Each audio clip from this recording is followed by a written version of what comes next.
அஸ்ஸலாமு அலைக்கும் வரஹ்மத்துல்லாஹி வபரகாத்து.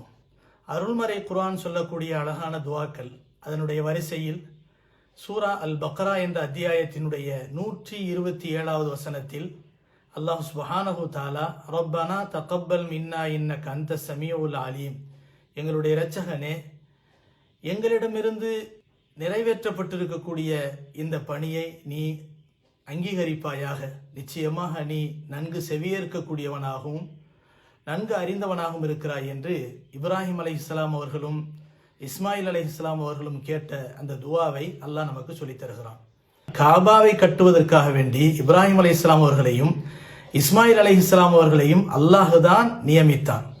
அந்த பணியை நிறைவேற்றி முடித்ததற்கு பிறகு அவர்கள் இந்த துவாவை கேட்கிறார்கள் என்று சொன்னால், அல்லாஹ்வினால் ஒப்படைக்கப்பட்ட பணியை அவர்கள் நிறைவேற்றுகிறார்கள்.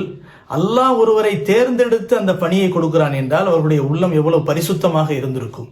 அப்படிப்பட்ட நிலையிலும் பயபக்தியாளர்களாக இருந்து அதை ஏற்றுக்கொள்ளுமாறு அல்லாஹ்விடத்திலே கெஞ்சி துவா கேட்கிறார்கள் என்றால், நம்மை போன்றவர்கள் நிறைவேற்றக்கூடிய எந்த ஒரு நல்ல காரியமாக இருந்தாலும், ரமலான் மாதம் நடந்து கொண்டிருக்கிறது, இந்த ரமலானிலே நிறைவேற்றக்கூடிய நோன்பு, ஜக்காத், சதகா, தொழுகை, குர்ஆன் திலாவத் போன்ற எந்த நற்காரியங்களாக இருந்தாலும் அனைத்தையும் செய்து முடித்துவிட்டு அல்லாஹ்விடத்திலே கெஞ்ச வேண்டும், இறைவா எங்களுடைய இந்த நல்ல காரியங்களை ஒப்புக்கொள்வாயாக என்று கேட்க வேண்டும். அதற்கு இந்த நபிமார்களின் துவாவாகிய இந்த ரப்பனா தகப்பல் மின்னா இன்னக அன்த ஸமீஉல் அலீம் என்பது ஒரு பெரிய முன்மாதிரி என்பதை விளங்க வேண்டும். அல்லாஹ் நமக்கு அருள் புரிவானாக.